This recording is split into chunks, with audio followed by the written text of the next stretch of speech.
আর যেভাবে গতকাল থেকে বৃষ্টি শুরু হয়েছে সেই আবহাওয়ার খবর দিকে নজর রাখি। আবহাওয়া কেমন থাকবে, কি বলছে হাওয়া অফিস। দক্ষিণবঙ্গের প্রতি জেলাতে ইতিমধ্যে আমরা দেখতে পাচ্ছি যে বৃষ্টি শুরু হয়েছে। বঙ্গে বর্ষার প্রবেশ, নিম্নচাপ এবং মৌসুমী বায়ুর প্রভাবে ভারী বৃষ্টির সম্ভাবনা থাকছে। এবং কতদিন ধরে বৃষ্টি থাকবে, বর্ষা কতদিন ধরে থাকতে পারে, কি বলছে হাওয়া অফিস। এবং বিভিন্ন জেলাতেও আমরা দেখতে পাচ্ছি যে গতকাল থেকেই কিন্তু বর্ষা শুরু হয়ে গিয়েছে, বৃষ্টি শুরু হয়েছে একাধিক জায়গাতে। দক্ষিণবঙ্গের পাশাপাশি উত্তরবঙ্গ বিভিন্ন জায়গাতেই কিন্তু এই বৃষ্টির ছবি ধরা পড়ছে।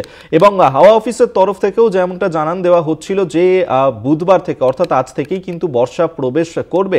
এবং ইতিমধ্যেই বেশ কিছু জেলাতেও সতর্কতা জারি করা হয়েছে, প্রশাসনের তরফ থেকেও নানান ব্যবস্থা নেওয়া হয়েছে।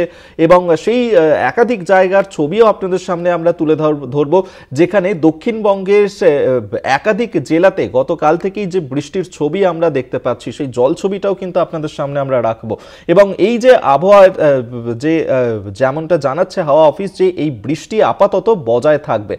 কেমন থাকবে দক্ষিণ চব্বিশ পরগনার আবহাওয়া, সেখানে কি ছবি ধরা পড়ছে, আমরা সরাসরি এই নিয়েই কথা বলবো। যে আমাদের সঙ্গে রয়েছেন প্রতিনিধি কোয়েল মণ্ডল। কোয়েল, গতকাল থেকে ইতিমধ্যে আমরা দেখতে পাচ্ছি যে বৃষ্টি শুরু হয়ে গেছে দক্ষিণ চব্বিশ পরগনায়, সেখানে কি ছবি ধরা পড়ছে?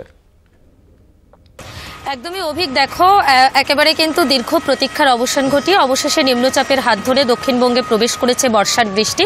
এবং দক্ষিণবঙ্গের অন্যান্য জেলার পাশাপাশি দক্ষিণ চব্বিশ পরগনা জেলাতেও গত সোমবার থেকে দফায় দফায় বৃষ্টি হয়েছে। এবং গতকাল রাত থেকে নাগাড়ে বৃষ্টিপাত চলছে দক্ষিণ চব্বিশ পরগনার জেলা জুড়ে। সঙ্গে দমকা ঝোড়ো বাতাস রয়েছে, বাতাসের গতিবেগ ঘন্টায় 40 থেকে 50 কিলোমিটার গতিবেগে রয়েছে।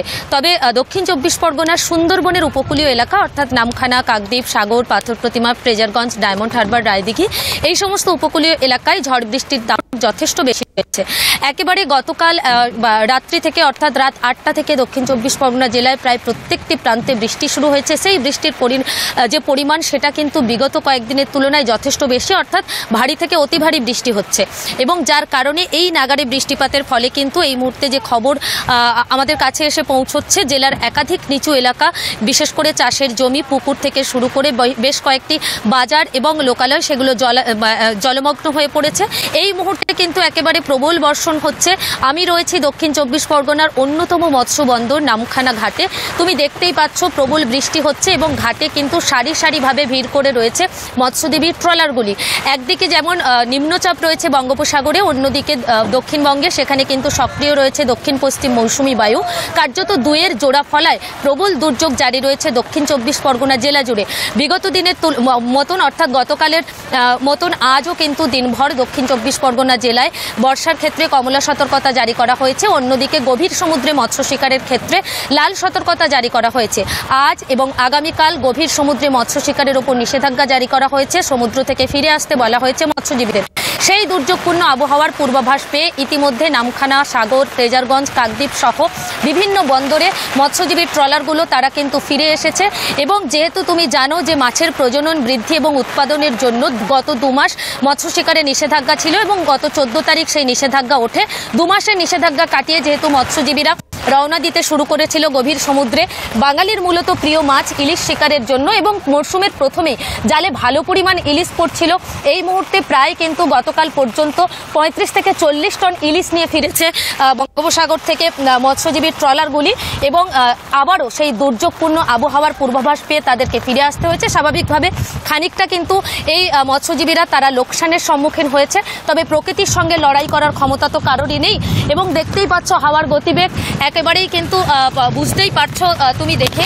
আমি রয়েছি নামখানা মৎস্য বন্দরে এবং সেখানে বাতাসের তীব্রতা সকালের তুলনায় যথেষ্ট বেশি রয়েছে, কোনোভাবে দাঁড়াতে পারা যাচ্ছে না এবং প্রবল বর্ষণ শুরু হয়েছে।